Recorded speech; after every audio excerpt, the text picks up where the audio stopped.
Hello and welcome to the July 2026 edition of the Market Update from Kingdom Focus Financial. We have Chuck Etzweiler in the house today with Michael Smith and myself, Derek Malden. What do we got on tap today? Thanks, Derek.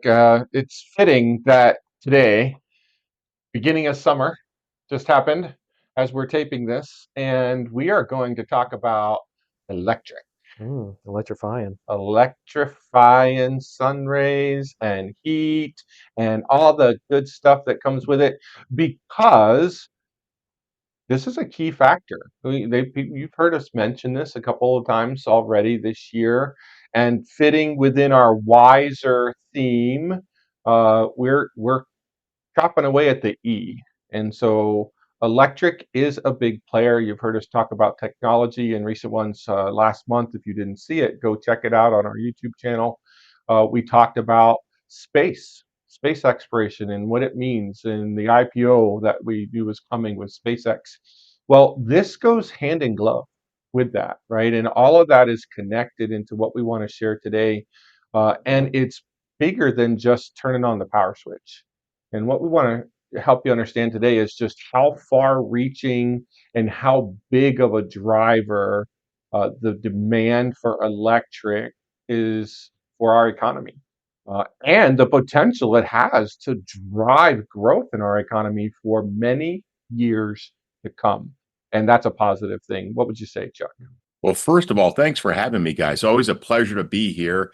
As you're right, we're more than halfway through the year, right? The summer months always are awesome. I grew up certainly in Pennsylvania. I remember my times there. So a wonderful time of the year. Electrification, my goodness, this is 2 years in a row. Remember last year we had the power theme, the E in that word signified electrification. We're going to talk a little bit about this. The first thing is let's start at what is electrification and why is it an important topic. The second slide here, she shows that although we're greatly blessed as a country, there's no doubt with many things, specifically natural resources, where for decades we were able to have actually a higher supply of electricity than demand. Well, as of last year, as this chart shows, that made a dramatic turn. And actually, that greater demand versus supply is going to increase 55% between now and 2040. I think all of us kind of understand the reason as to why. And you can see in the right-hand corner, data, compute, cloud storage centers, artificial intelligence, the reindustrialization, we call it the reshoring of manufacturing back to the United States, mobility, autonomous driving vehicles, electric vehicles, and really this electrification of everything. It's fascinating, the percent of actual machines, and we just call them gadgets, that will require electricity is growing enormously. And if you kind of put this in perspective, guys, it gives you a really good idea on this slide 3. So what is a gigawatt? GW will abbreviate it. A gigawatt is enough electricity to power the needs for 750,000 average size homes in the United States. Great Scott! What kind of sounds like an ominous number. Multiply that by 40. So I think if I do my math correctly, Derek, right, 40 times 750,000, I think would be 30 million. That's the supply gap. It's not just the need, it's how much demand will be greater than what we can supply. The electricity needed for 30 million homes, excuse me. I mean, that's an enormous amount. So as we walk through this, you can take two sides of the coin. You can take the side of, oh my goodness, this is something that's a risk factor. It's assigned a peril, if you will, PERIL. But when I hear that type of criticism, I say, is there an investment opportunity? Because the beauty about entrepreneurism and just capitalism in general is that when there is risk, business will rise to the occasion of developing new technologies that can meet and address what that need is. And no greater example, guys, right in our own backyard. We have 3 Mile Island. I think probably all of our investors and clients know this story really well. Yeah. I grew up a little farther away in Allentown, PA, but I think it was even in our yearbook. I forget what grade I was in, but it was that much, right, Michael, as an issue that not only caught the attention of people in Pennsylvania, but really around the nation and around the world. It did. And that's going to be recommissioned, which I think is kind of the start of, okay, how do we meet this demand?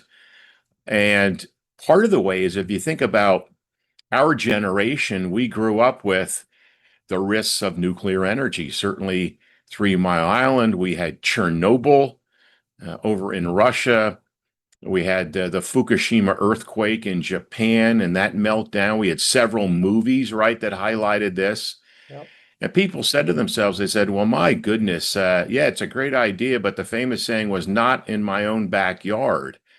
Those ominous looking cooling towers are brought to attention always. Well, what happens if there's a meltdown?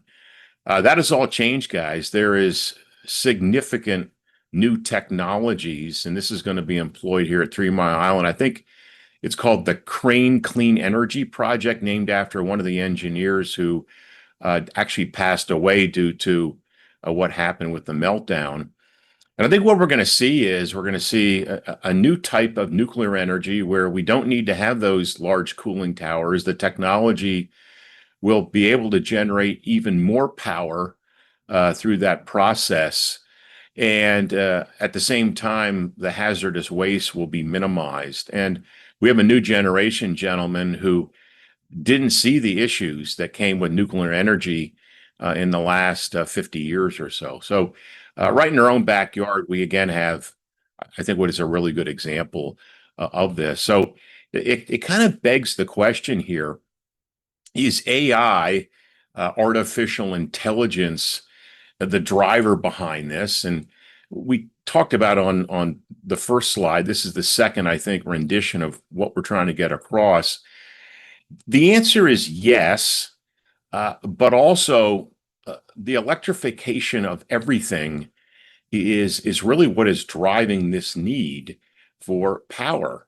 So what would be the breakdown if you were to say, okay, United States artificial intelligence, and you can kind of see that in black. You see the United States XAI, meaning what are the power needs outside of artificial intelligence, and you can walk yourself through this, that there's many different factors that drive this. So I think the big question is, for investors, where are the needs here? What are the companies that are going to come to the forefront? What sectors are they in? How do we identify them? And then how do we allow our clients to kind of enjoy the fruits of our labor in defining what companies are involved? So the first one, of course, would be, and on this slide here, as you can see, power generation. Power generation, we went over a really good example. Small scale nuclear recommission. You know, I think of the great business minds of the last 40 years. And you think of guys like Bill Gates, the co-founder of Microsoft, Jeff Bezos, founder of Amazon. You think of also Elon Musk, certainly Tesla, SpaceX. Then also two gentlemen, Sergey Brin and Larry Page, who are co-founders of Google, which is now known as Alphabet.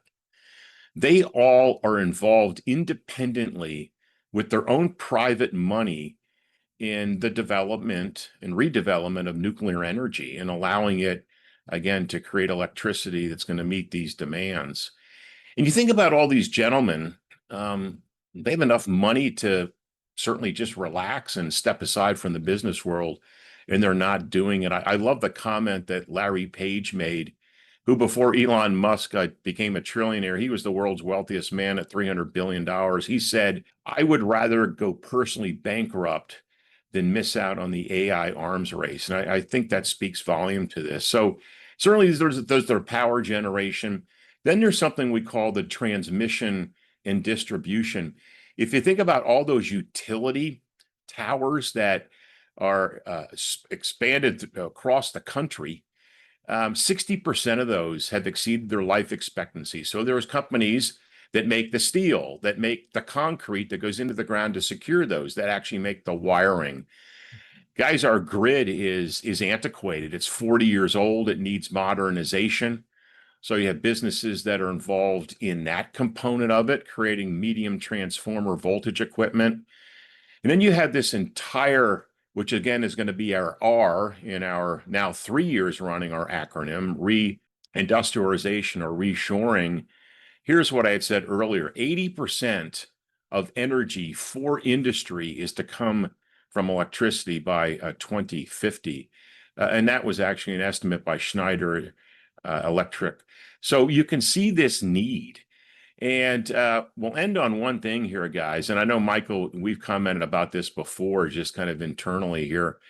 When you think about, hey, I want to find out something about the world around me. So historically, what do? Well, we do a Google search. I'm going to Google it, right? When you think about the actual power that is needed for a Google search, that's bullet point number 3. If I do a single ChatGPT query, which uses a large language model, artificial intelligence, it takes 2.9 watt hours versus 0.3 for the Google search. That's 7 times more power. So think of not only the billions, but just the trillions of queries that not just ChatGPT, but Anthropic and all these other large language models require. You can see why we're going to have this 40 gigawatt potential supply gap by 2030. So the investment opportunities abound, I think, in this area. Our hope is that we can take advantage of these as we walk through probably next 5 and 6 years of when electrification is going to be a tremendously important component in the investment world. Yeah, I agree. In breaking it down, some of the things you said, I mean, it's becoming clearer to me that the U.S. is going to lead this charge for the most part, right? As we're taping Exactly. this, we're enjoying soccer or football to the rest of the world, right? FIFA and their games here. It's been interesting to me to watch and hear the stories of a lot of the people from outside of our country that are visiting here to enjoy that tournament, of the abundance. It's something that's an overall theme that we hear, is just the abundance of the resources that exist in the US, not something that the rest of the world has. And so when we talk simple supply and demand, like even energy, and the fact that demand is increasing, the first place that has the ability to help improve, increase, grow is right here in our own US based companies, because Absolutely. of the resources that we have access to, ability and knowledge that exists within our companies here to help drive that forward and fill that demand. And so this is Well a said. huge deal for us as we move forward, and it crosses many different industries to Yeah. everyday household items. Yeah, for sure. And one of the things that I think about too, when we talk about this ramping up of the grid, et cetera, that takes time. Yeah. And in the interim, what's going to hold the place for all the energy that's needed? And I think about natural gas, right, is a huge factor there. I also think about on the other side of the equation, when you think about people coming here and experiencing the United States for the first time, a lot of them, on some of the truths that they're finding that they were lied about. Yeah. And I think that potentially will be seen in a favorable eye, which would be good geopolitically as well. Yeah. Yeah, so lots of good things ahead. Hopefully, this helps you understand what's shaping, again, our investment choices and what we're looking at. Feel free to like and subscribe to our channel so that you can get regular updates. We try to put out information on a regular basis, at a minimum monthly. Hopefully, you're finding this helpful in understanding some of the bigger picture behind what drives our investment choices, and hope to see you back. Chuck, thanks for being here. Derek, as always, pleasure. Thanks, James. For our clients and those who aren't our clients that are listening, if you have questions, feel free to reach out to us. Contact our office. Happy to chat with you. Our goal here is to help you feel more knowledgeable as an investor as we move forward. Thanks for being here. We really appreciate you. Hope you enjoy your summer. Take care.